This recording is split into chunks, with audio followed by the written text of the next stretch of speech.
The delicate chime of fine china and hushed conversations filled the private dining room of Kintsugi, one of Tokyo's most exclusive restaurants. Hidden behind ornate screens and accessible only to those whose names opened doors most would never even know existed. I adjusted my crisp black uniform for the 100th time, my fingers trembling slightly as they smoothed over the fabric. 3 months into this job, and I still felt like an imposter. "May, table 7 needs more sake," Hiroshi, the head waiter, whispered as he passed, his voice betraying irritation I'd come to recognize. I was still learning, still making mistakes, still the American girl who'd come to Tokyo to find herself after college, and somehow landed a job at a restaurant that served people who could buy and sell my entire hometown without blinking. "Hi," I responded, bowing slightly before hurrying toward the service area. The weight of eyes followed me. I'd grown accustomed to the stares. My half-Japanese heritage made me exotic enough to be interesting, but foreign enough to be suspect. Not quite belonging anywhere was my perpetual state. Table 7 was in the far corner, shrouded in shadows cast by traditional paper screens. I'd been warned about this table when I started my shift. Important guests. Very important. The kind that made even Hiroshi's perpetually stern face tighten with anxiety. As I approached with the sake tray, I kept my eyes downcast as instructed. 3 men sat at the table, their suits midnight black and impeccably tailored. 2 faced the door, sentinels more than diners. The 3rd man had his back to me, but even seated, I could sense something commanding in the set of his shoulders. "Excuse me," I murmured softly in Japanese, bowing as I set down the sake. The conversation halted abruptly. In the silence, I caught the faint scent of something unexpected. Not the standard blend of expensive cologne and cigarettes that usually surrounded men like these, but something reminiscent of cedar and rain-soaked earth. I risked a glance upward. The man with his back to the door had turned slightly. He couldn't have been much older than 30. His features sharp and perfect, like they'd been carved from stone by a master sculptor. His eyes met mine for a fraction of a second. Dark, intelligent, and utterly cold. Something inside me froze, a primal instinct warning of danger. "Thank you," he said in English, his accent barely perceptible. "You're new." It wasn't a question. I nodded, unable to find my voice. "American?" he asked, switching effortlessly between languages. "Yes," I managed, half on my father's side. One perfectly arched eyebrow rose slightly, the only indication of interest on his otherwise impassive face. I felt trapped in his gaze, like a butterfly pinned to velvet. The other men at the table exchanged glances. "Your name?" he asked. "May," I whispered, then cleared my throat. "May Walker." He nodded once, dismissively, and I took the hint, backing away with another bow. My heart pounded in my chest as I retreated to the service area. I pressed my palm against the wall, steadying myself. "Are you trying to get fired?" Hiroshi appeared beside me, his voice a harsh whisper. "You do not speak to Tanaka-san unless spoken to. And even then, you say as little as possible." "Tanaka-san?" I asked, the name unfamiliar. Hiroshi's eyes widened in disbelief. "Kazuto Tanaka. He owns this restaurant, and half of Shinjuku. And you?" He shook his head. "Just stay away from that table. I'll handle it myself." For the next hour, I kept to my other tables, though I couldn't help stealing glances at table 7. Tanaka remained still, speaking rarely. But when he did, the other men leaned in, hanging on every word. Twice I caught him watching me, his expression unreadable. As the night wore on, the restaurant emptied gradually until only Tanaka's party remained. I was clearing a nearby table when a phone rang. Not the subtle vibration of a cell phone, but the harsh ring of the restaurant's private line at the service station. I was closest. "Answer it," Hiroshi said, his hands full with trays. I picked up the receiver. "Kintsugi Restaurant, good evening." A rapid stream of Japanese filled my ear, too fast for my intermediate skills to follow completely. Something about a delivery tomorrow, changes to the schedule.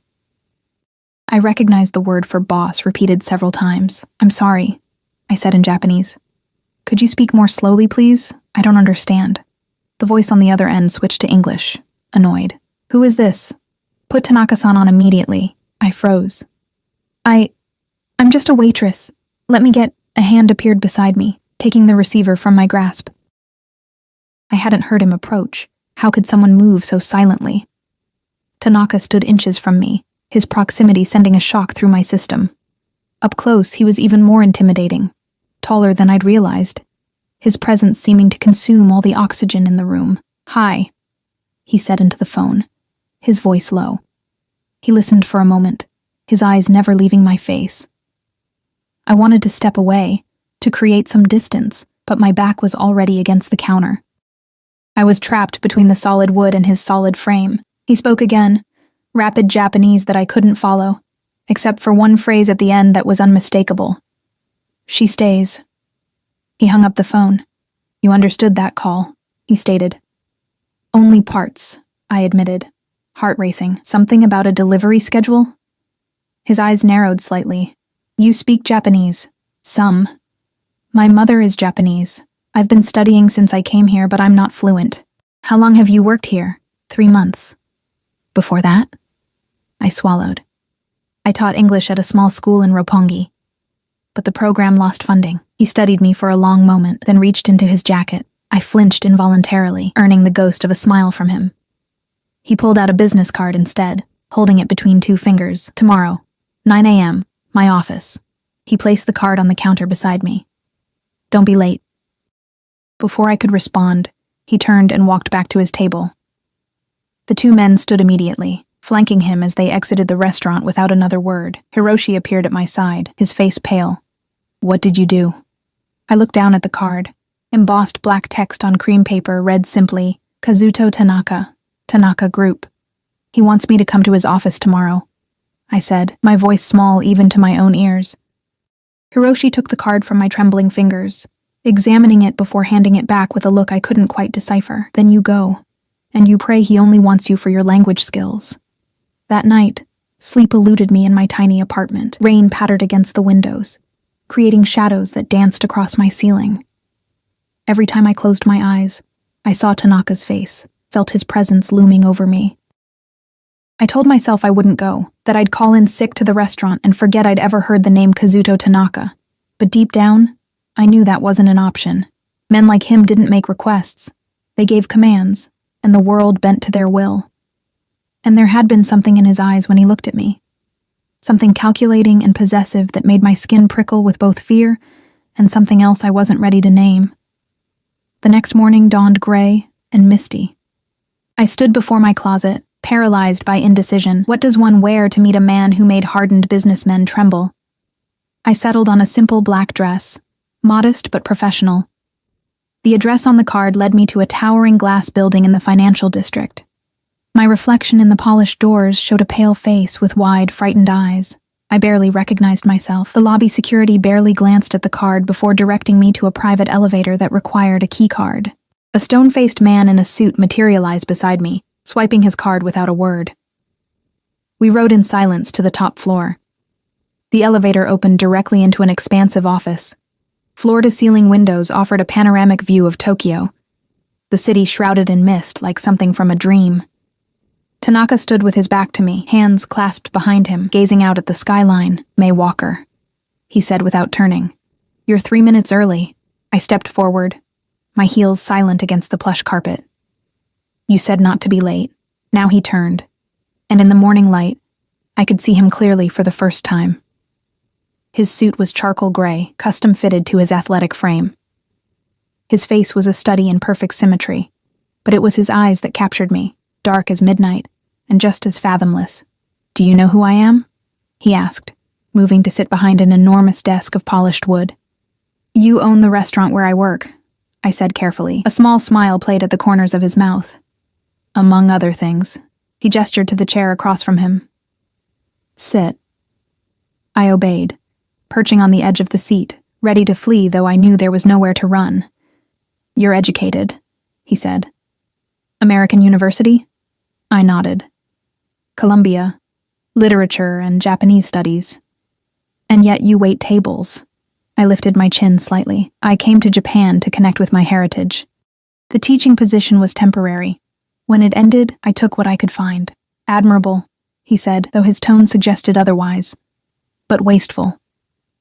Before I could respond, the door opened, and one of the men from the restaurant entered, leaning down to whisper in Tanaka's ear. Tanaka's expression hardened, his jaw tightening almost imperceptibly. "Bring him," he said. Moments later, the man returned with another in tow, Hiroshi, looking smaller and more frightened than I'd ever seen him. "Tanaka-san." Hiroshi bowed deeply, his voice shaking. "I didn't know she would come here. I would have stopped her." Tanaka's gaze flicked to me, then back to Hiroshi. "You misunderstand. I invited her." Confusion bloomed on Hiroshi's face. "But sir, the policy about staff has changed," Tanaka interrupted. "As of last night, Mei-san will no longer be waiting tables." My stomach dropped. "You're firing me?" Tanaka looked at me, something almost like amusement crossing his features. "No, Mei. I'm promoting you. You will work here as my personal assistant. Your language skills and education are wasted at Kintsugi." Hiroshi looked between us, bewildered. I shared his confusion but was too stunned to speak. "That will be all," Tanaka said to Hiroshi, who bowed again and backed out of the room, shooting me one last perplexed glance. When the door closed, Tanaka leaned forward, placing his palms flat on the desk. "The position pays 5 times your current salary. You'll have an apartment in the building where I can reach you easily. Your responsibilities will include translating documents, accompanying me to meetings, and ensuring my schedule runs smoothly." "I don't understand," I finally managed. "Why me?"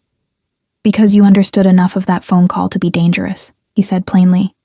"And because I prefer to keep potential problems close." A chill ran through me. "I'm not a problem." "No," he agreed, his eyes traveling over my face in a way that made heat rise to my cheeks. "Not yet. But you could be." In that moment, I realized I stood at a crossroads. Walking away wasn't an option. That much was clear from the guards outside and Tanaka's casual display of power. But stepping forward meant entering a world I knew nothing about, bound to a man who radiated danger from every pore. "Do I have a choice?" I asked quietly. Tanaka stood, circling the desk until he was standing beside me. He reached out, his fingers grazing my cheek so lightly I might have imagined it. "We always have choices, Mei. Some are just more painful than others." His phone rang, breaking the tension. He answered with a curt word, listened, then spoke again in Japanese, too fast for me to follow, except for the final phrase, the same as the night before. "She stays." As he hung up, his eyes met mine, and in their dark depths, I saw something that sent shivers down my spine. Not just power or authority, but a possessive hunger that marked me as found when I didn't even know I'd been lost. My first week working for Kazuto Tanaka passed in a blur of luxurious disorientation. The apartment he provided was larger than any place I'd ever lived. A sleek, minimalist space on the 48th floor, with windows that made Tokyo look like a glittering toy city far below. The closet came pre-filled with designer clothes in exactly my size, tags still attached. I tried not to think about how he knew my measurements. Each morning, a black Mercedes arrived precisely at 7:30 to deliver me to the Tanaka Group headquarters. Each evening, it returned me home after hours of translating documents, sitting silently in meetings where men discussed figures in the millions as casually as ordering coffee, and learning to anticipate Tanaka's needs before he expressed them. He was exacting, demanding perfection in everything from the temperature of his tea to the formatting of his correspondence. But he was never cruel. At least not to me. I'd seen him reduce grown men to stammering apologies with just a look, watched as competitors were crushed with a single phone call. Yet with me, he was different. Patient, almost gentle, though never warm. On the 8th day, everything changed. I was organizing his schedule when he emerged from his private conference room, followed by 3 men I'd come to recognize as his inner circle. Akira, his security chief, moved like a shadow, eyes constantly scanning for threats. Hayato, his legal counsel, carried a sleek briefcase handcuffed to his wrist. And Takeshi, his second-in-command, who watched me with undisguised suspicion whenever Tanaka wasn't looking. "Clear my calendar for the weekend," Tanaka said, stopping at my desk. "We're going to Hakone." I blinked up at him, confused. "We?" A ghost of a smile touched his lips. "You're my assistant, are you not? I require assistance." Behind him, Takeshi's expression darkened.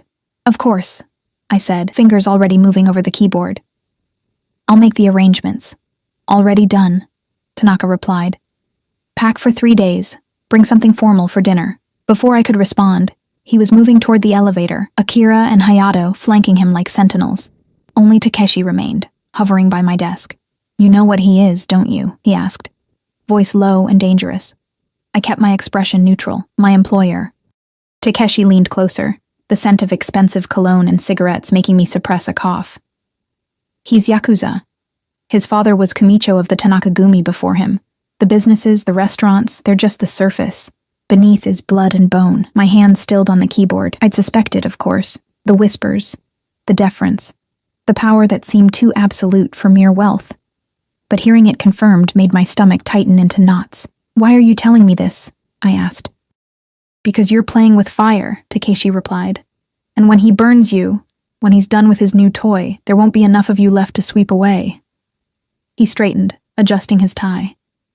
Some of us have dedicated our lives to the Tanakagumi. We don't appreciate outsiders, especially foreign ones.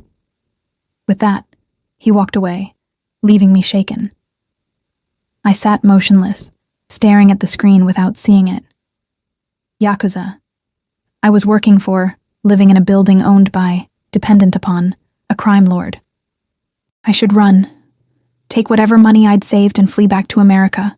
But where would I go? My father had remarried years ago, building a new family that had little room for reminders of his first wife, and my mother's family had disowned her when she married an American. I was alone, adrift between two cultures that both viewed me as other. And there was something else, something I was reluctant to admit even to myself. In Tanaka's orbit, for the first time in my life, I felt seen. Not as an exotic curiosity or a foreigner to be tolerated, but truly seen. His dark eyes missed nothing, demanded everything, offered, what, protection, purpose, danger? All three, perhaps. The next morning, the car came earlier than usual. The driver, Sato, a mountain of a man who rarely spoke, held the door as I slid into the back seat. To my surprise, Tanaka was already inside, reading something on his tablet. Good morning, I said, fastening my seatbelt, acutely aware of his proximity in the confined space. He looked up, his eyes moving over my face with that same intense scrutiny that always made my pulse quicken. You're troubled. It wasn't a question.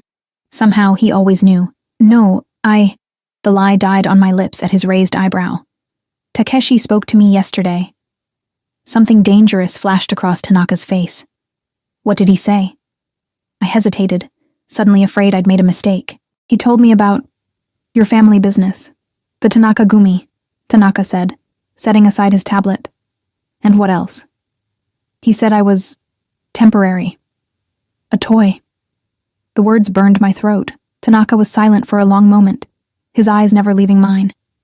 Then he reached across the space between us, his fingers catching my chin, tilting my face up. His touch was warm, firm, inescapable. Do you feel like a toy, May? He asked, voice low. I swallowed hard. I don't know what I feel. Fear, he supplied. Curiosity. Attraction. His thumb brushed over my lower lip, so lightly it might have been my imagination. All normal. All expected. Is he right? I whispered. Am I temporary? Something shifted in Tanaka's expression, a softening so subtle I might have missed it if I hadn't been watching him so closely. Nothing in this life is permanent, but while you're mine, you're under my protection. Remember that. Mine. The word echoed in my head, simultaneously a threat and a promise. The car wound its way out of Tokyo, the urban sprawl gradually giving way to rolling hills and forests. Tanaka returned to his tablet, and I gazed out the window, lost in thought. After about 2 hours, we turned onto a private road that led to a traditional Japanese estate nestled against the mountains, surrounded by carefully manicured gardens. As we pulled up to the entrance, I noticed several black SUVs and men in suits patrolling the perimeter. Tanaka's hand brushed my arm as we exited the car. Stay close, he murmured. There will be other families here, business associates. They're not all friends. Inside, the estate was a harmonious blend of traditional Japanese architecture and modern luxury. A woman in a kimono bowed deeply as we entered. Tanaka-sama, she greeted him. Your usual suite is prepared. Tanaka nodded. And a room for my assistant, adjoining. The woman's eyes flickered to me briefly before she bowed again. Of course. This way, please. We followed her through corridors of polished wood, past rock gardens and koi ponds visible through open screens. Finally, she slid open a door revealing a spacious suite overlooking a private garden and the mountains beyond. Another door within led to a smaller but equally elegant room. Rest, Tanaka said as the woman left us. We have dinner with the Ishikawa family at 7. Who are they? I asked. Potential allies, he replied. The daughter will be there. She doesn't speak English. You'll translate. I nodded, understanding my role now. Is there anything specific I should know? Tanaka moved to the window, gazing out at the view. They control shipping routes we need. The daughter studied in London. She'll be more comfortable with you than with our usual translators. And less suspicious, I added, the pieces falling into place. He turned, the corner of his mouth lifting slightly, perceptive. I decided to push my luck. What exactly is your business, Tanaka-san? Kazuto, he corrected. When we're alone, you call me Kazuto. The intimacy of it startled me. Kazuto, I repeated, the name foreign on my tongue. My business is influence, he said after a moment. Some acquired through legitimate means, some not. All necessary. It wasn't really an answer, but I knew it was all I would get for now. He checked his watch, a subtle, understated timepiece that probably cost more than a year's rent at my old apartment. The onsen is private until 5. You should experience it while you're here. With that, he left through a sliding door connecting to the garden, leaving me alone with my thoughts. The hot spring bath was heavenly after the long drive. I sank into the steaming water, letting it envelop me up to my shoulders. The outdoor bath was surrounded by rocks and bamboo, offering privacy while still providing a view of the mountains. Steam rose around me, carrying the mineral scent of the volcanic waters. I closed my eyes, trying to center myself. In just over a week, my entire life had transformed. I was bathing in a luxury onsen, preparing to help a Yakuza boss negotiate a business deal. I should be terrified. And part of me was. But another part, a part I barely recognized, was thrumming with an energy that felt dangerously close to excitement. A sound made my eyes snap open. Tanaka stood at the edge of the bath, wearing only a yukata loosely tied at the waist. I instinctively sank deeper into the water, though it did little to preserve my modesty. I thought you said it was private until 5, I stammered. It is, he replied, slipping off the robe. Private to us. I averted my eyes as he entered the water, but not before catching a glimpse of toned muscle and intricate tattoos that covered much of his torso and arms, a dragon coiled around his right arm, cherry blossoms and waves across his chest, traditional symbols of the Yakuza. He settled across from me, the water reaching mid-chest on his frame. An uncomfortable silence stretched between us. Your tattoos, I finally said, eyes fixed firmly on the water's surface. They're beautiful. Irizumi, he corrected. Traditional hand-poked method. Each one took hundreds of hours. Do they mean something? He was quiet for so long I thought he wouldn't answer. Everything means something, May. The dragon is power. The cherry blossoms. The beauty and brevity of life. His voice dropped lower. The waves. The unstoppable force of change. I risked looking up then. His wet hair hung loose around his face, softening his usually severe features. Steam curled around us, creating an otherworldly atmosphere where the normal rules seemed suspended. Why am I really here? I asked, the question that had been burning inside me since he'd appeared at my desk the day before. Tanaka's eyes held mine. Because I want you to be. That's not an answer. It's the only one that matters. He moved through the water toward me, each movement deliberate, predatory. You fascinate me. The American girl with Japanese eyes. Too honest for her own good. Too brave to run when she should. He stopped just short of touching me, close enough that I could feel the heat radiating from his body, separate from the warmth of the bath. I've watched you, May. You observe. You listen. You understand more than you say. Is that why you hired me? To observe me? I hired you because you were wasted serving drinks to men unworthy of your attention. His hand emerged from the water, droplets running down his arm as he traced a finger along my collarbone. I keep you because I've never met anyone like you. My breath caught in my throat. His touch left a trail of fire across my skin that had nothing to do with the hot spring. "Tanaka-sama." The voice came from the garden path. Tanaka withdrew his hand but didn't move away. "What is it?" he called, eyes still fixed on mine. "Ishikawa-san has arrived early. He requests a meeting before dinner." Tanaka's jaw tightened almost imperceptibly. "Tell him I'll join him shortly. Hi, Tanaka-sama." When the footsteps receded, Tanaka finally moved back. "We'll continue this conversation later." He rose from the bath in one fluid motion, water streaming off his tattooed body. This time, I couldn't look away. He didn't reach for his yukata immediately, standing unabashed as my eyes traveled over the artwork etched into his skin. Only when my gaze returned to his face did he smile.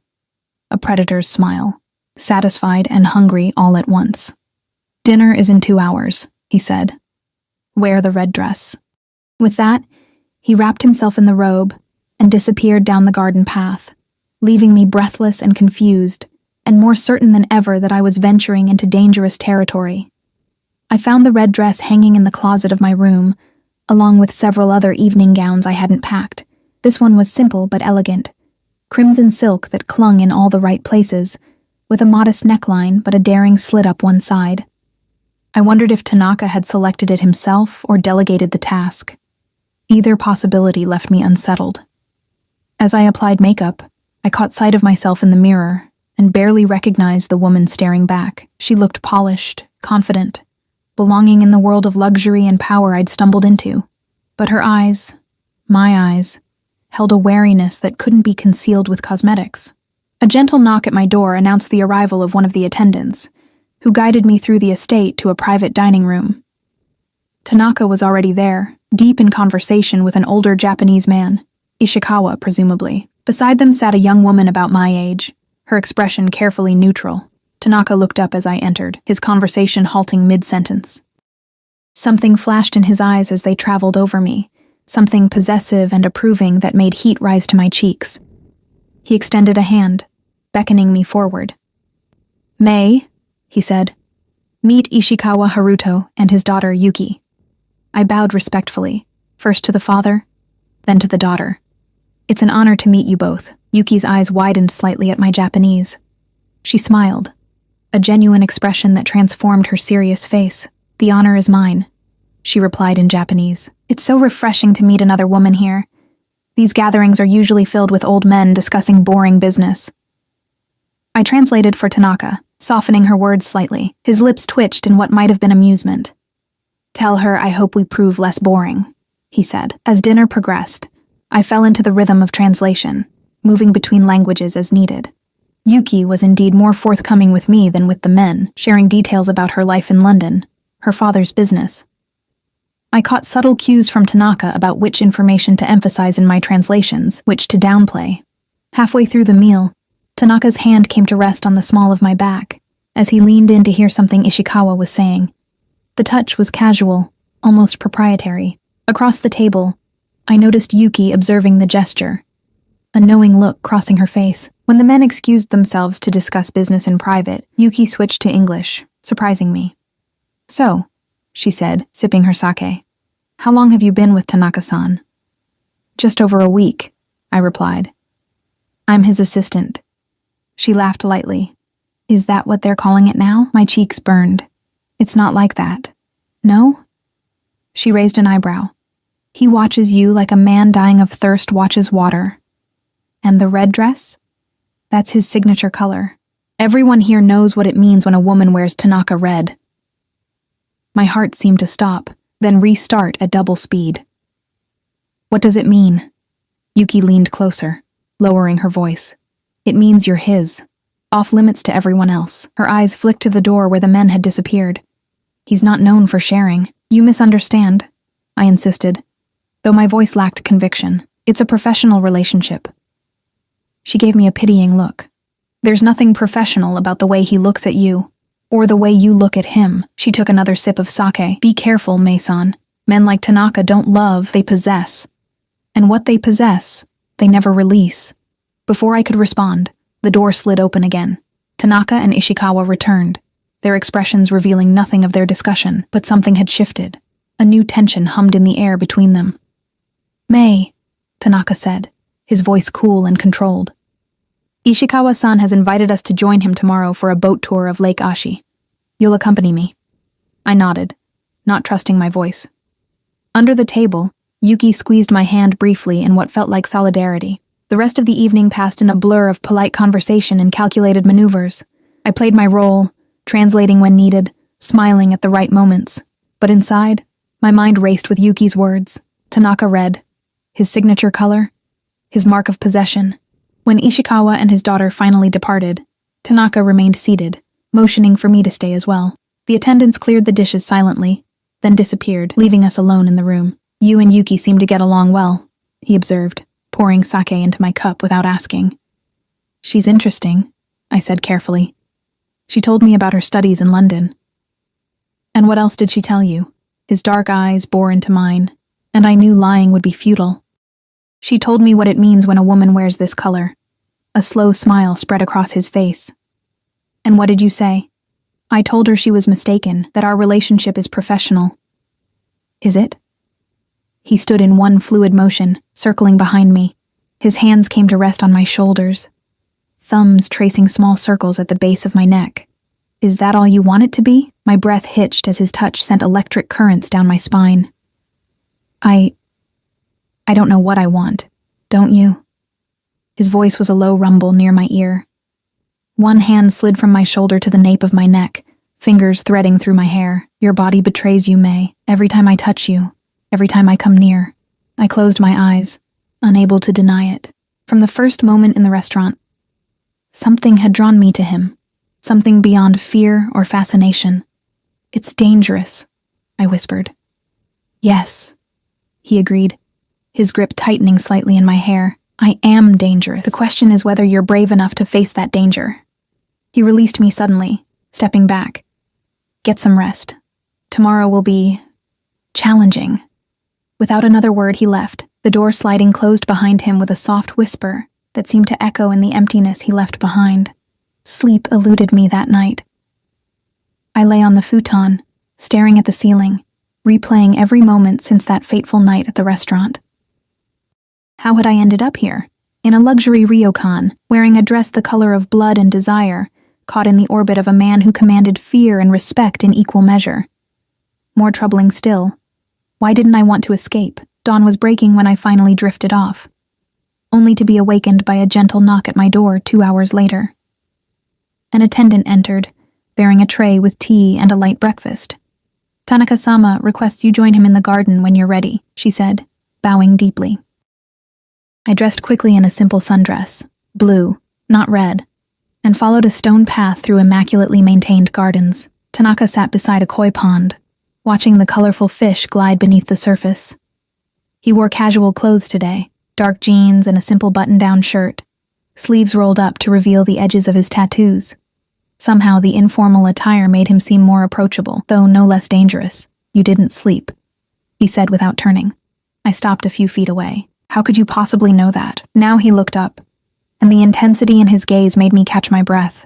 I know everything about you, May. The shadows under your eyes, the tension in your shoulders, the way you hold yourself when you're uncertain. That's unsettling. A ghost of a smile touched his lips. To be known completely? Most people crave it. Most people don't have a Yakuza boss studying their every move. The word hung between us. Yakuza. I'd never spoken it aloud before. Had danced around the nature of his business. His expression didn't change, but something darkened in his eyes. So, Takeshi told you the truth? Yes. He sighed, gesturing for me to sit beside him on the stone bench. I hesitated, then complied, leaving a careful distance between us. My father was old-school Yakuza, he said, returning his gaze to the fish. Protection rackets, gambling, prostitution, violence as a first resort, not a last one. He spoke matter-of-factly, without emotion. He believed in tradition above all else, including the tradition that says gaijin are never to be trusted. I remained silent, sensing there was more to come. When I took over after his death, I began steering the Tanaka Gumi in a new direction. Legitimate businesses, international connections, violence only when necessary. His jaw tightened. Not everyone approved. Ishikawa was one of my father's closest allies. He sees my changes as weakness. Is that why we're here? To prove him wrong? Tanaka's eyes met mine. We're here because he controls shipping routes I need. And because his daughter studied international finance. She's progressive, like you. She'll influence him. So I'm a tool, I said, unable to keep the hurt from my voice, to get to Yuki. In a flash, his hand shot out, gripping my wrist. Not painfully, but firmly enough that I couldn't pull away. You are many things, May Walker. A tool is not one of them. The intensity in his voice made me shiver. Then what am I? His grip softened, thumb brushing over my pulse point. Something unexpected, something I didn't plan for. Before I could respond, footsteps approached on the garden path. Tanaka released my wrist but remained close, his shoulder almost touching mine. Akira appeared, his face tense. Tanaka-sama, we've received word. The boat tour today, there's been a change of guard. Shimada's men will be providing security. A muscle in Tanaka's jaw twitched. Shimada, you're certain? Hi, 3 of his top lieutenants will be on board. Tanaka was silent for a moment, his expression unreadable. Inform Takeshi. Double our security detail, and check my usual contingencies. Akira bowed and departed as silently as he'd arrived. I waited until he was out of earshot before asking, Who is Shimada? A rival, Tanaka replied, his voice clipped. One who would benefit greatly from my disappearance. Cold fear washed over me. You think it's a trap? We should cancel. And show weakness. He shook his head. No, but you will stay here. What? No, This is not a discussion. He cut me off, voice hardening. Shimada's men are unpredictable, volatile. But you need me to translate for Yuki, I protested. I need you alive more. The words hung in the air between us. His face remained impassive, but something in his eyes, a flicker of what might have been concern, or something deeper, made my chest tighten. I'm coming with you, I said quietly. That's my job. Your job is to do as I say. My job is to assist you. And you said yourself that Yuki is key to convincing her father. I held his gaze, refusing to be intimidated. I'm not afraid. You should be. But I could see him wavering. I'll stay by your side the entire time, I promised. At the first sign of trouble, I'll do exactly as you say. Tanaka studied me for a long moment, then sighed, a sound of equal parts frustration and resignation. If you're determined to put yourself in danger, at least wear this. He reached into his pocket and withdrew a small pendant on a silver chain. Keep it with you at all times today. I took it, examining the delicate cherry blossom carved from some kind of pale stone. It's beautiful. It's jade, he said. It belonged to my mother. He hesitated, then added, It has a tracking device embedded in it. If we're separated, I'll find you. The implication sent a chill down my spine, but I slipped the necklace over my head, the pendant cool against my skin. Thank you. He reached out, adjusting the pendant to lie perfectly centered at the base of my throat. His fingers lingered, tracing my collarbone in a gesture that was becoming familiar. The boat departs in an hour. Wear something you can move in easily, but bring a light jacket. The lake can be cold. An hour later, we were walking down to the dock where a sleek motorboat awaited. Ishikawa and Yuki were already aboard, along with several men in suits who I assumed were security. Tanaka's own security team flanked us, Akira and 3 others, all moving with the hyper-vigilant awareness of men expecting trouble. Yuki waved when she saw me, seeming genuinely pleased. Mei-san, I'm so glad you could join us. Father's business associates are usually so boring. I smiled, grateful for her friendly presence amid the tension. I've never been on Lake Ashi before. It's beautiful. As the boat pulled away from the dock, I couldn't help noticing the way Tanaka positioned himself, always keeping me slightly behind him, always with a clear line of sight to the other security team. 3 men on the opposite side of the boat watched us with expressionless faces. Shimada's men, I presumed. Yuki linked her arm through mine, drawing me toward the bow. Come. The view is best from here. I glanced at Tanaka, who gave a barely perceptible nod. Akira followed a few steps behind, as Yuki led me to the front of the boat. Your boss is very protective of you, she observed in English, voice low enough that only I could hear. He's protective of all his employees, I replied, touching the jade pendant unconsciously. Yuki's eyes followed the movement, widening slightly when she saw the necklace. That's his mother's, isn't it? I've seen him wearing it on occasion. My fingers froze on the pendant. He said it was hers. Yes. She looked back at Tanaka, who was engaged in conversation with her father, though his eyes flicked to us regularly.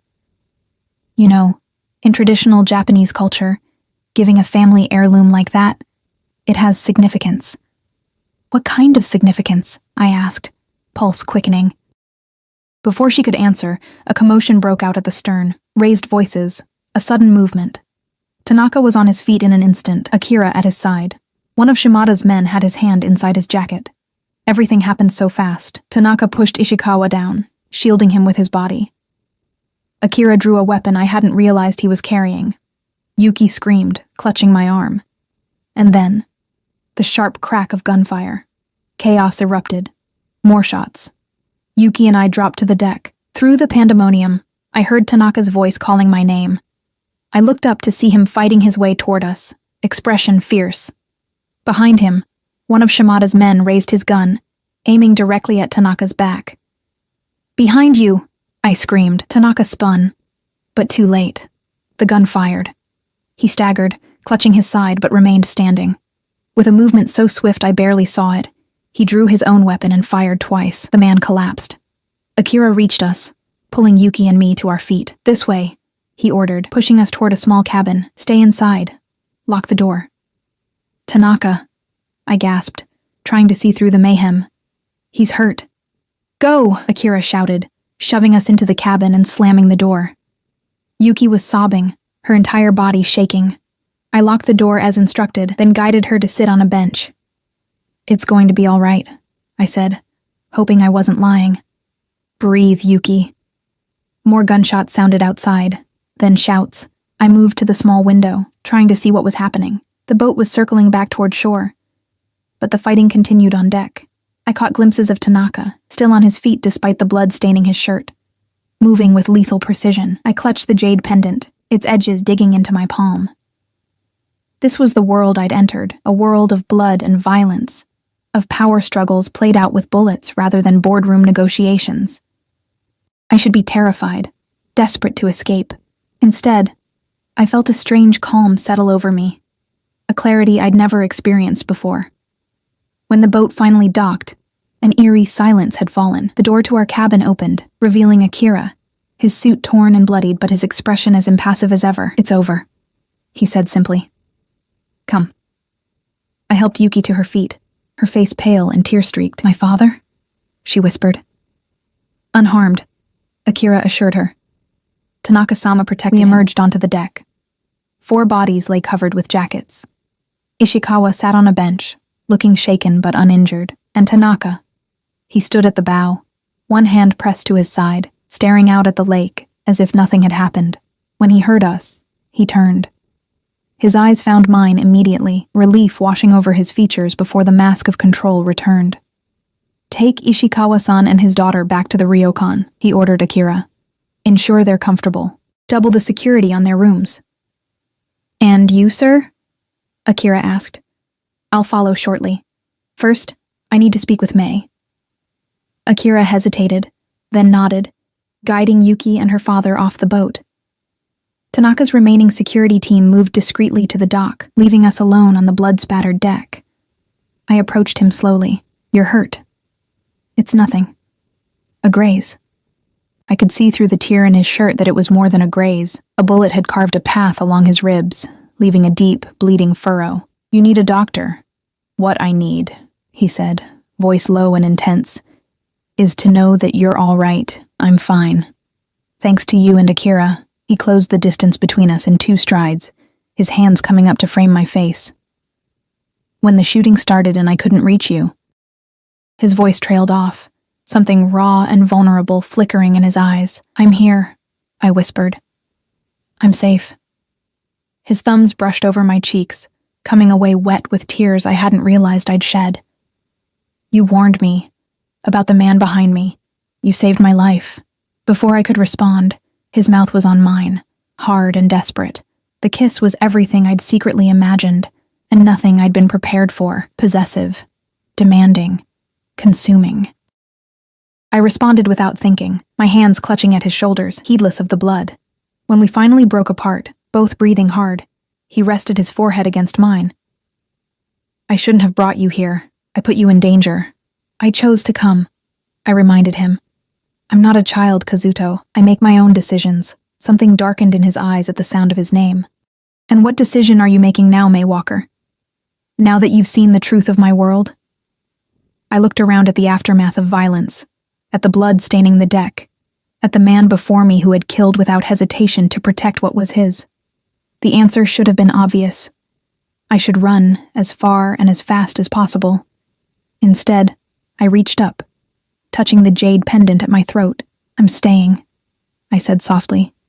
With you. His expression transformed, hunger and relief, and something I couldn't name washing over his features. He pulled me against him, his embrace tight enough to hurt, his face buried in my hair. Mine, he whispered, the word vibrating through me like a vow. You're mine now. And in that moment, standing on a boat where men had died minutes before, I knew with absolute certainty that I had crossed a line from which there would be no return. The aftermath of the lake attack unfolded with ruthless efficiency. We returned to the ryokan where a doctor, evidently on Tanaka's payroll, was waiting to treat his wound. I sat in the corner of the room, watching as the bullet graze was cleaned, stitched, and bandaged, Tanaka's face betraying no pain throughout the process. Police came and went, their questions met with a carefully constructed story about a rival business group and unfortunate escalation. Money changed hands. Reports were altered. By evening, the official narrative had been established. A terrible boating accident, mechanical failure, tragic deaths. I observed it all with strange detachment, as if watching a film rather than living through its events. My world had shifted on its axis, realigning itself around the man who now sat across from me in his private suite, sipping sake as if we were discussing dinner plans, instead of the 4 deaths we'd witnessed that morning. You're very quiet, Tanaka observed, setting down his cup. I'm processing, I replied honestly. This isn't exactly a normal day for me.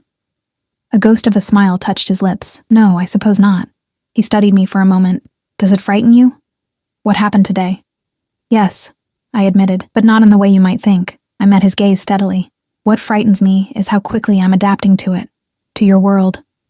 He leaned forward, dark eyes intent on mine. Tell me what you're thinking. I took a deep breath. I'm thinking that I watched men die today, and instead of being horrified or traumatized, I'm sitting here wondering how the Ishikawa negotiations will proceed now. I shook my head slightly. What does that make me? A survivor, he said simply. Someone who sees reality for what it is, and adapts. Is that why you chose me? Because you saw that quality in me? Tanaka was quiet for a long moment. I chose you because you answered a phone call that wasn't meant for you, and instead of cowering, you faced me directly. His voice lowered. I kept you because I saw something in your eyes that first night, something that matched what's inside me. And what's that? Hunger, he said, the word hanging between us like a challenge. For something more than the ordinary life you were living. The truth of it struck me like a physical blow. All my life I'd felt like I was watching the world through glass, never quite belonging, never fully engaged. Until now. Until him. What happens next?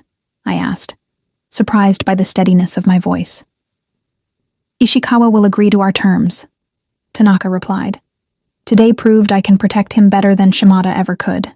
And us? The question slipped out before I could stop it. What happens with us? He set down his sake cup and rose, moving to kneel before me. His hand came up to touch the jade pendant at my throat. That depends on you. His fingers traced a path from the pendant to my collarbone, then up the side of my neck, leaving fire in their wake. I want you, May. Not just as my assistant, not just in my bed. I want all of you. My breath caught. You barely know me. I know enough, he countered. I know you're brave and intelligent. I know you see the world as it truly is, not as you wish it to be. I know your touch makes me forget the weight I carry. His hand cupped my cheek. The rest, we'll learn together. I leaned into his touch, desire and fear warring within me. Your world is dangerous. Yes, he agreed. And now it's your world too. His thumb brushed over my lower lip. Unless you choose to leave. You can walk away tonight. Return to Tokyo. To America. I won't stop you.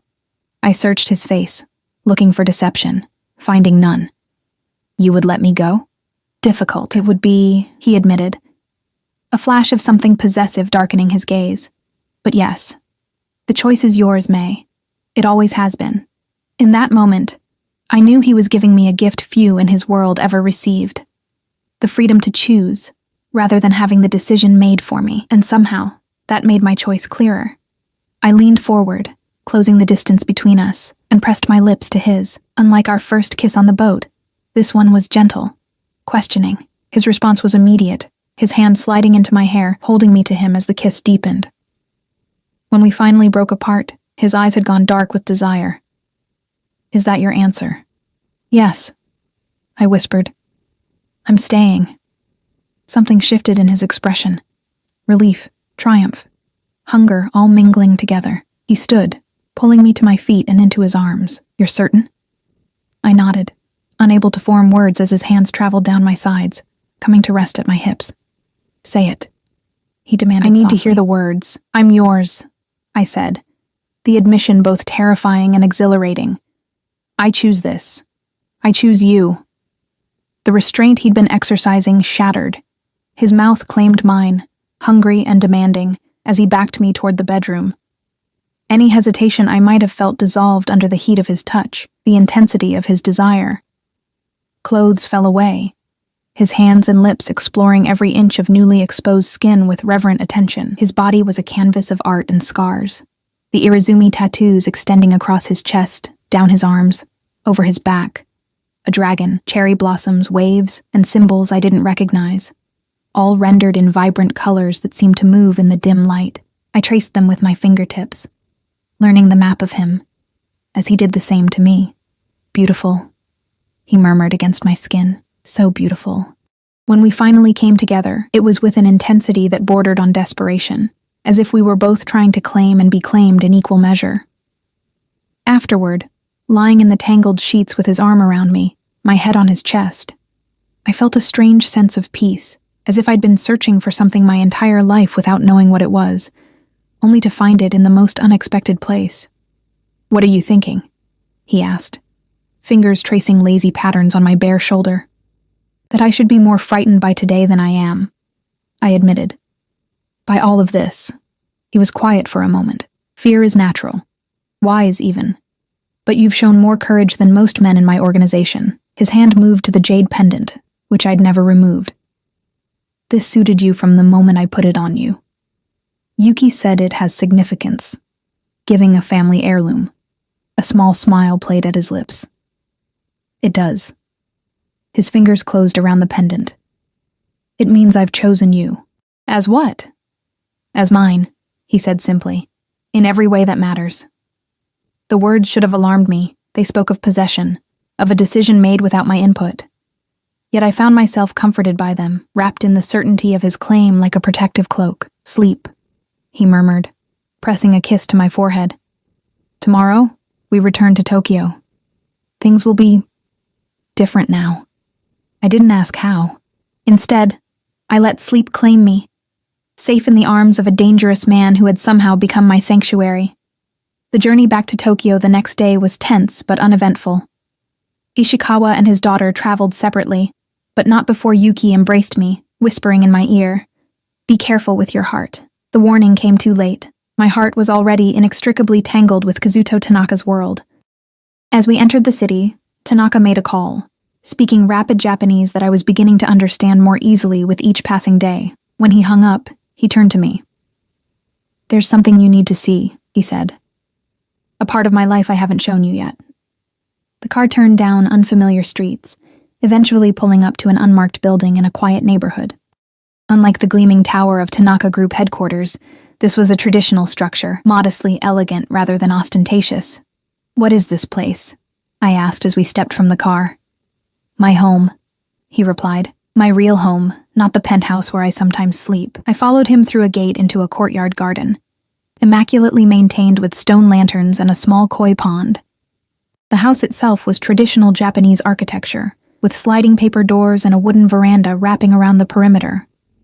Inside, The space opened into a sunlit living area with minimalist furniture and art.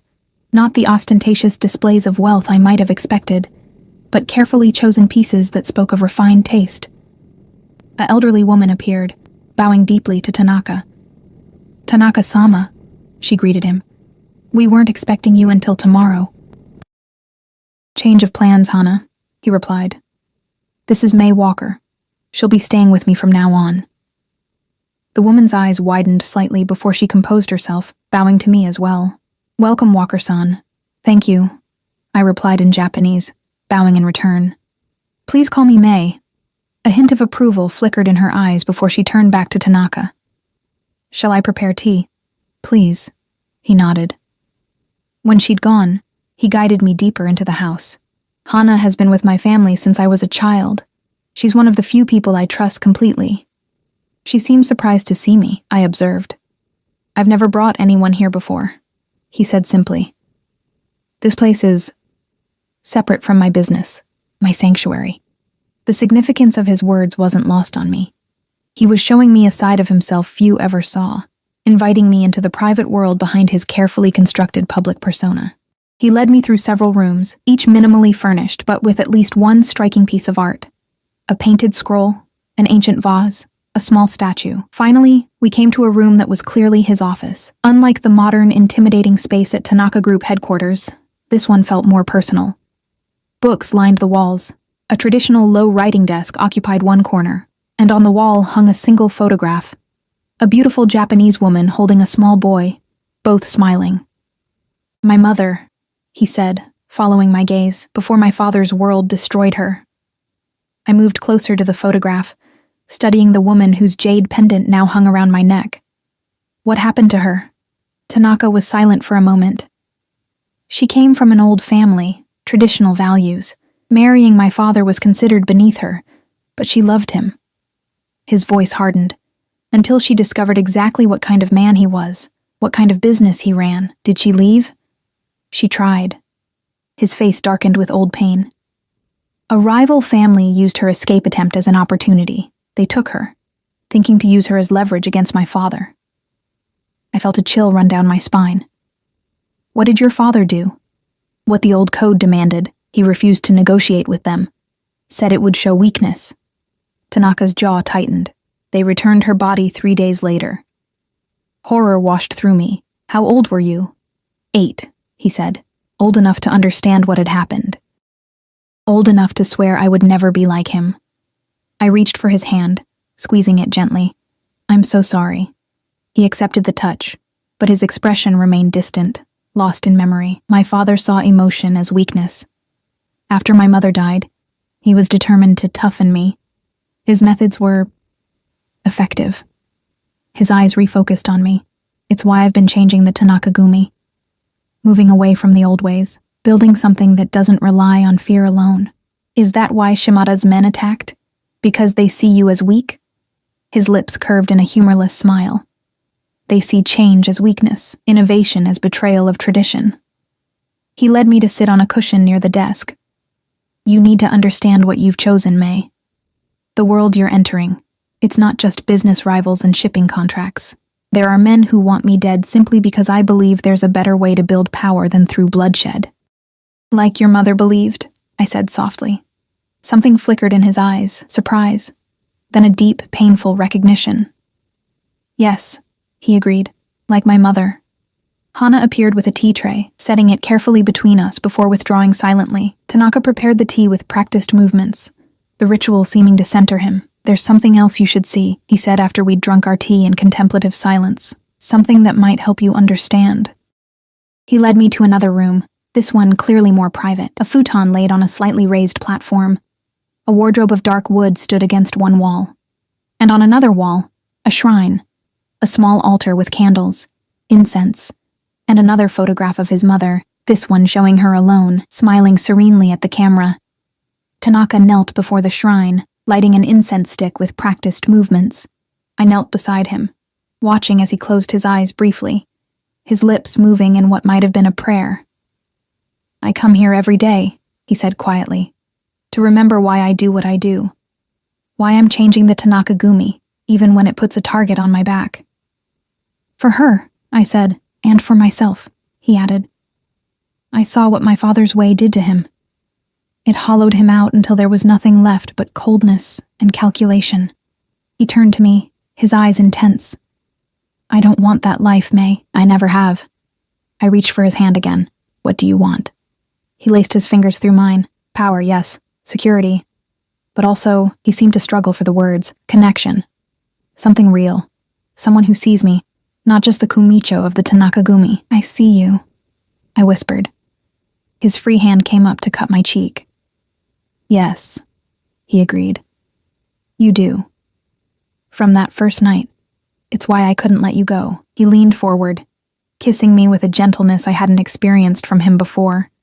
Not the desperate passion of the boat, or the possessive claiming of the night before, but something almost reverent. When we separated, he rested his forehead against mine. Stay with me, he said softly. Here, in my home. Not just as my assistant or my lover, but as my partner. Partner in what? In everything, he replied. My business, my life, my future.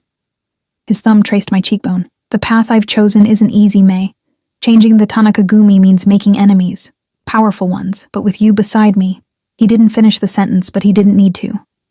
I understood what he was offering, not just protection or passion, but purpose, a chance to be part of something meaningful, to help transform a world built on violence into something sustainable, and more than that, the chance to be truly seen, truly known, by someone who understood the parts of me I was only beginning to recognize myself. Yes, I said simply. I'll stay. The tension seemed to drain from his body, as if he'd been holding his breath, uncertain of my answer despite everything that had passed between us. There will be challenges, he warned. Not everyone will accept you easily. Takeshi and others of the old guard. I'm not afraid of Takeshi, I interrupted. Or anyone else who stands in your way. In our way. A slow smile spread across his face. Not the predatory one I'd seen before, but something warmer, more genuine. Our way, he repeated, as if testing the words. I like that. That night, I slept in his bed, in his home, surrounded by the quiet elegance he kept hidden from the world. As dawn broke, I woke to find him watching me, his expression unguarded in the early light. What happens now? I asked, voice husky with sleep. He traced a finger along my bare shoulder. Now we build something new, he said. Together.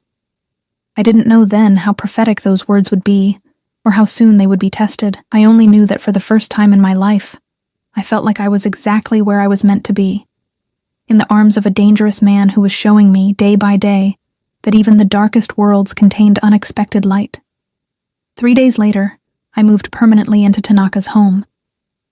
My meager belongings from my apartment looked out of place among his carefully curated possessions, but he insisted on making space for them. This is your home now, he said, as he cleared an entire wardrobe for my clothes. Not just mine. The transition from assistant to partner wasn't without its challenges. At Tanaka Group headquarters, whispers followed me through the corridors. Takeshi's face darkened whenever he saw me at Tanaka's side in meetings. And there were others, men with hard eyes and traditional values, who clearly resented my presence. But there were allies too. Akira, whose stoic exterior masked a fierce loyalty, took it upon himself to teach me self-defense. The Kumicho values you, he said during our first session, so you must be able to protect yourself when he cannot be at your side. Hana, initially reserved, warmed to me when she discovered my genuine interest in Japanese culture and language. She began teaching me the proper way to conduct tea ceremony, to arrange flowers, to move through the traditional house with grace. The mistress of a household like this should understand its rhythms, she said one afternoon, as she demonstrated the correct way to fold a kimono. I began, then stopped. What was I exactly? Tanaka hadn't put a label on our relationship, and I hadn't asked for one. Hana gave me a knowing look. The jade pendant, she said simply. He gave you his mother's jade. That is not a small thing, Mason. That evening, as we sat on the veranda overlooking the garden, I found the courage to ask the question that had been on my mind. What am I to you exactly? I said, watching his profile in the fading light. Tanaka turned to me, one eyebrow raised slightly. You're mine, he replied, as if it were the most obvious thing in the world. And I am yours. That's not very specific. A small smile played at his lips. Would you prefer labels? Girlfriend? Lover? Partner? He reached for my hand. In my world, such distinctions are unnecessary. What matters is that you belong with me, and I with you. And everyone knows this because of the jade?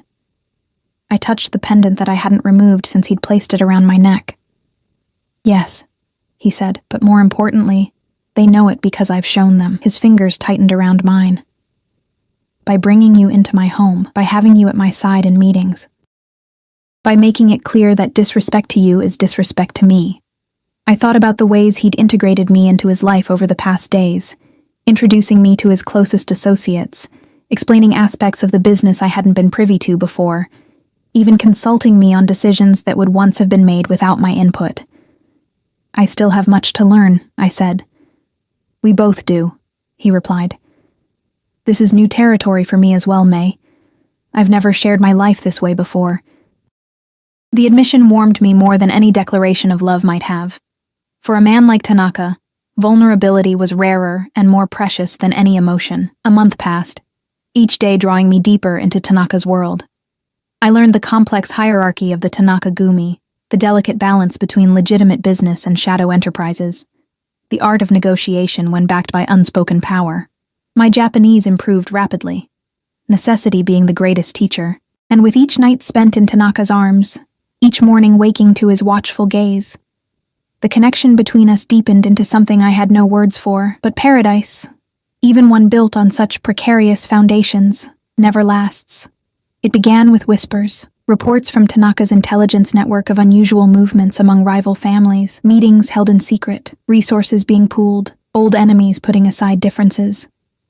They're uniting against me, Tanaka said one night as we sat in his private office, papers spread across the low table between us. Against us. Because of the changes you're making? I asked. Partly. His eyes met mine, something uncharacteristically hesitant in them. And partly because of you, I stilled. Me? A foreign woman at my side, privy to our most sensitive operations. He reached across the table, taking my hand. It offends the traditionalists. They see it as further evidence I'm abandoning the old ways. Should I step back? Be less visible? His grip tightened. Never. Hiding you would show weakness, suggest I'm ashamed. His thumb traced circles on my palm. Besides, I need you with me now more than ever. The next day, security around us doubled. I was no longer permitted to leave the house without Akira or another trusted guard. Tanaka's meetings increased, often running late into the night. The strain showed in the tension of his shoulders, the sharpness of his movements. 3 nights later, I woke alone in bed, the sheets beside me cold. Finding Tanaka's study empty, I wandered through the silent house until soft voices drew me to the garden. Through the paper doors, I could see Tanaka and Takeshi in heated discussion beside the koi pond. Cannot trust her, Takeshi was saying, his voice urgent. She's only been with us a month. I trust her with my life, Tanaka replied, voice hard as steel. That should be enough for you. The other families are using her as justification. They say you've become weak, distracted by a foreign woman. The alliance they're building. I'm aware of the alliance. Tanaka cut him off. And I have a plan to deal with it. A plan that involves her? Takeshi's voice dripped with skepticism. May stays, Tanaka said, the familiar phrase sending a shiver down my spine. That's final. I retreated before they could discover me eavesdropping, heart pounding. Was I putting Tanaka in danger simply by being with him? Were my selfish desires for belonging, for connection, undermining everything he'd worked for? The next morning, Tanaka announced we would attend a gala, a charity event hosted by one of Tokyo's most influential business leaders. Many of the rival families will be there, he explained as Hana helped me into a formal kimono of deep red silk. Tanaka read. It's an opportunity to assess the situation, and to show them you're not hiding me away, I added. A ghost of a smile touched his lips. Precisely. The gala was held in a historic hotel, the ballroom transformed with cherry blossoms and lanterns. As we entered, I felt the weight of eyes upon us, some curious, some hostile. Tanaka's hand rested at the small of my back, guiding me through the crowd, his touch both possessive and protective. Tanaka-san, a voice called. We turned to see Ishikawa approaching, Yuki at his side. Since the lake incident, our relationship with them had strengthened considerably. Ishikawa bowed respectfully. And Mei-san, you look beautiful tonight. Thank you, I replied in Japanese, bowing in return. It's good to see you both. Yuki embraced me, whispering in my ear, Be careful. Something's happening tonight. There's tension in the air. Before I could ask what she meant, a commotion near the entrance drew our attention. A group of men had arrived, their demeanor commanding immediate respect. At their center stood an older Japanese man, his hair silver, his bearing regal. Shimada, Tanaka murmured, his body tensing beside me. I didn't expect him to be bold enough to attend. The man who tried to have you killed? I whispered, fighting the urge to step closer to Tanaka. The same. His eyes scanned the room, and not alone. Matsuda is here too, and Nakamura. His jaw tightened. The alliance, in the flesh. Throughout the evening, I felt the undercurrents of power flowing through the room. Tanaka moved among the guests with practiced ease, but I could sense his hypervigilance, the calculation behind each conversation. Twice, I caught Shimada watching us, his expression unreadable. I was returning from the ladies' room when a hand gripped my elbow, pulling me into a secluded alcove. I found myself face to face with Takeshi, his eyes hard. You need to leave him, he said without preamble. I tried to pull away, but his grip was firm. Let go of me. Listen, he hissed. Tanaka-sama is in danger. They're planning to move against him, all of them together. But they might hesitate if you were gone. If I were gone, they'd see it as weakness, I countered, as him bending to their will. Takeshi's expression darkened. Better that than dead. They won't stop with him. Anyone close to him will be targeted, including you. A chill ran through me. Why are you telling me this? Because despite what you think, I'm loyal to him. His grip loosened slightly. I've served the Tanaka family for 20 years. I don't want to see the line end with him. Then help him fight, I said, instead of telling me to abandon him. Something like respect flickered in his eyes. You love him, he said. Not a question, but a realization. The words struck me with the force of truth. I did love Kazuto Tanaka, loved him with a depth that terrified me, that defied logic and self-preservation. Yes, I admitted. Takeshi released me, stepping back. Then we have that in common at least. Loyalty to him, above all else. Before I could respond, a commotion erupted in the main ballroom. Raised voices, the sound of breaking glass. Takeshi cursed under his breath, pushing past me toward the noise. I followed quickly, heart racing. The scene that greeted me was chaos. Tanaka and Shimada standing feet apart, tension radiating between them. Akira and the other bodyguards had formed a protective circle around Tanaka, hands inside their jackets where I knew weapons were concealed. You dishonor all of us, Shimada was saying, his voice carrying across the suddenly silent room. With your Western ideas, your foreign whore. Tanaka's expression remained impassive, but I saw the deadly anger in his eyes. Careful, old man, he said softly. Even your status won't protect you if you speak of her that way again. Shimada smiled, the expression never reaching his eyes. The young dragon shows his teeth. But you forget your place, Tanaka. You forget our ways. I remember our ways perfectly, Tanaka replied, including the consequences for those who break the peace. His eyes swept the room, taking in the other Yakuza leaders. Is this what you want? Open war in the streets? Because that's what will happen if you move against me. A tense silence followed his words. I stood frozen at the edge of the crowd, afraid to move closer, afraid to draw attention. Then, unexpectedly, Ishikawa stepped forward, placing himself beside Tanaka. The Tanaka Gumi has my family's support, he announced, and our shipping routes. One by one, other men moved to stand with Tanaka. Not many, but enough to make Shimada's face darken with anger. This isn't over, he spat, before turning and storming out, his entourage following. The tension in the room broke, conversation resuming in nervous bursts.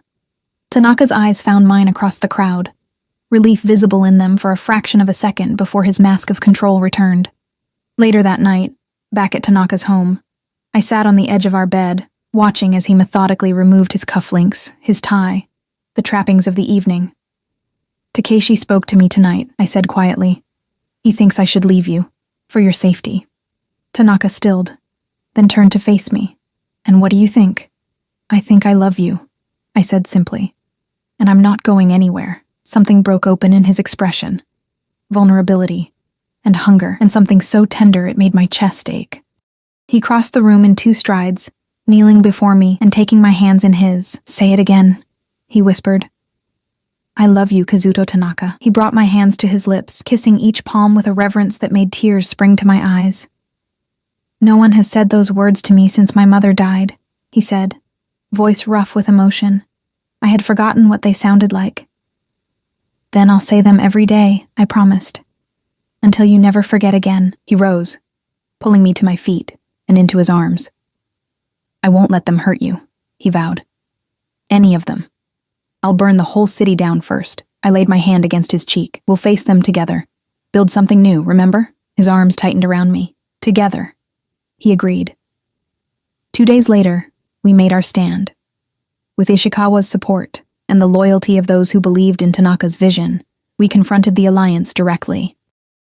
The meeting was tense, negotiations brutal, but in the end, a compromise was reached. The old ways and the new would find balance.